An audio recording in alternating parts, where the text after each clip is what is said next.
अशोकनगर से एक खास खबर सामने आई है, जहां एक युवती शिक्षा नीति में बदलाव की मांग को लेकर लगातार कलेक्टर कार्यालय पहुंच रही है। हमारे संवाददाता ने जब युवती से बात की तो उसकी बातें काफी रोचक नजर आईं। आखिर क्या है उसकी मांग, देखिए हमारी खास रिपोर्ट। नीति में क्या बदलाव चाहती हैं आप? मैं शिक्षा नीति में पूरी तरीके से बदलाव चाहती हूँ। वर्तमान जो शिक्षा नीति है इसके बारे में बताना चाहती हूँ। देखिए, KG1, KG2, नर्सरी फर्स्ट से लेकर 12 तक ऐसे करके बच्चे स्कूलों में कम से कम 15 साल दे रहे हैं। उसके बाद कॉलेजों में जा रहे हैं, BCom कर रहे हैं, MCom कर रहे हैं, 5-6 साल वहां पर हो गए। ऐसे करके 15-20 साल तक स्कूलों में पढ़ते हैं, कॉलेजों में पढ़ते हैं और उसके बाद भी सक्षम नहीं बन पाते।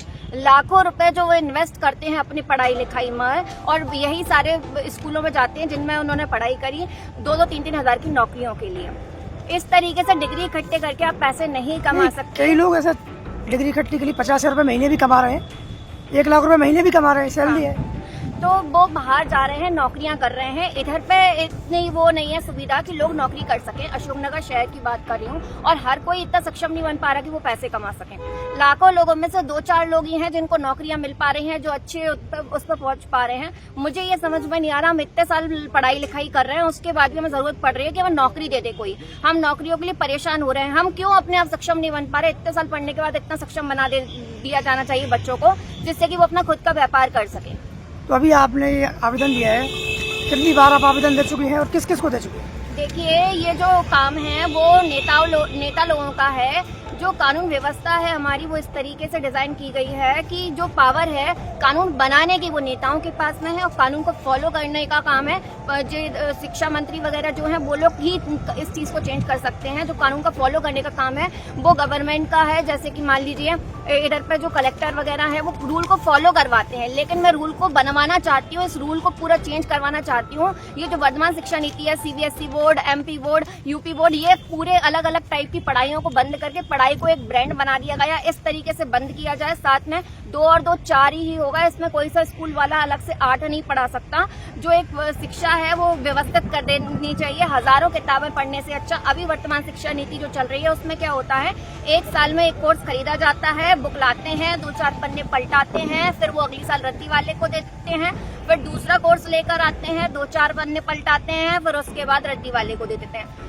जो पढ़ाई लिखाई अपन को याद नहीं रहती वो किसी मतलब की नहीं है। रटंत विद्या फलंती नाही, रटी हुई विद्या किसी काम में नहीं आती है। प्रश्न उत्तर की शिक्षा दी जा रही है, केवल हम एक क्लास में रट लिया और दूसरी क्लास में लिखा है फिर भूल गए। इस तरीके से पढ़ाई लिखाई का आप शिक्षा की बात कर रही हो, तो आप क्या चाहती हो? छात्र जो बच्चे हैं तो उनको किस भाषा में पढ़ाई कराई जानी चाहिए? बच्चों को मातृभाषा में पढ़ाई कराई जानी चाहिए। मातृभाषा का मतलब इधर पे हिंदी से नहीं है। मातृभाषा मतलब जो आपके माता पिता के द्वारा दिया हुआ ज्ञान है, जिस चीज में वो बात करते हैं उसी टाइप से आप सीखे। देखिए, जब मैं कोचिंग पढ़ा रही थी 11-12 के बच्चों को कॉमर्स की, तो 2 लड़कियां आती थी, वो दोनों पंजाबी थी।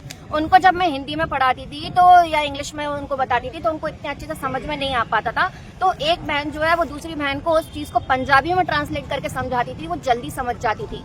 महात्मा गांधी भी कहते हैं, अगर अपन लोग ज्ञान ले रहे हैं और अपन अपनी मातृभाषा में लें तो 5 से 6 साल बचेंगे। मैं कहती हूँ 5 से 6 साल नहीं, हम 10-15 साल बचा सकते हैं अपने ज्ञान लेने के लिए। अगर हम मातृभाषा में सीखते हैं तो हमें जल्दी ज्ञान ग्रहण होता है। अपने पास इतना समय नहीं है कि अपन समय बर्बाद करें। पहले इंसान की जो उम्र थी वो बहुत सालों तक जीते थे, अब हमारी जो उम्र है वो सीमित है 50 साल। माता पिता तो सबको अच्छा ही ज्ञान देते हैं, लेकिन फिर भी बच्चे कहीं बिगड़ जाते हैं। बच्चे बिगड़ जाते हैं, लेकिन क्या रहता है, कहीं ना कहीं जो बच्चे हैं वो अपना चरित्र लेकर पैदा होते हैं।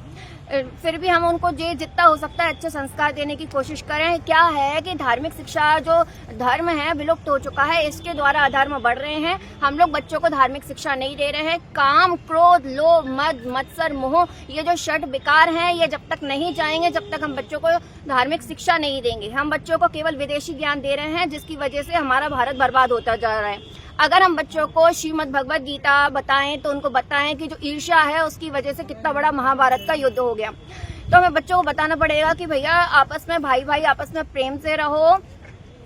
आपको जलना नहीं चाहिए। आपके भाई आपसे आगे बढ़ रहे हैं, देवरानी जेठानी आपस में लड़ाइयां कर रही हैं, मतलब अगर कोई और आगे बढ़ रहा है तो दिक्कत नहीं है, लेकिन घर में लड़ाई हो रही है, घर में घर वाले आपसे आगे बढ़ जाते हैं तो आपको ईर्ष्या हो रही है। ईर्ष्या एक बहुत बड़ा कारण है लड़ाई झगड़े का। इसकी वजह से लोग आत्महत्या करते हैं, सुसाइड करते हैं, मर्डर वगैरह कर देते हैं। ईर्ष्या को रोकने का कोई उपाय? ईर्ष्या का रोकने का उपाय है धार्मिक शिक्षा देना। अगर हम बच्चों को रामचरितमानस पढ़ाएं और उसमें बताएं कि हर कण कण के अंदर राम है, हमारी जो मनुष्य योनियां बहुत मुश्किलों से प्राप्त हुई है, 84 लाख योनियां हमने पार करी, उसके बाद हमें इंसान का जन्म मिला है केवल भगवान को प्राप्त करने के लिए, लड़ाई झगड़े के लिए नहीं मिला। ये जो धर्म लुप्त होता जा रहा है, लोगों को पता ही नहीं है कि हम कौन हैं, और वो केवल अपने आप को श्रेष्ठ बताने के लिए दूसरों को अपने आप से कम आंकते हैं। ये बताना पड़ेगा कि भाई जो सामने वाला है वो आपसे कम नहीं है, उसके अंदर भी प्रभु राम है, आपके अंदर भी प्रभु राम है, केवल हम लोगों ने शरीर धारण किया है। ये जो आत्मा है यही परमात्मा है। इन सारी चीजों का ज्ञान अगर बच्चों को हो जाएगा तो फिर वो लड़ाई झगड़ा नहीं करेंगे।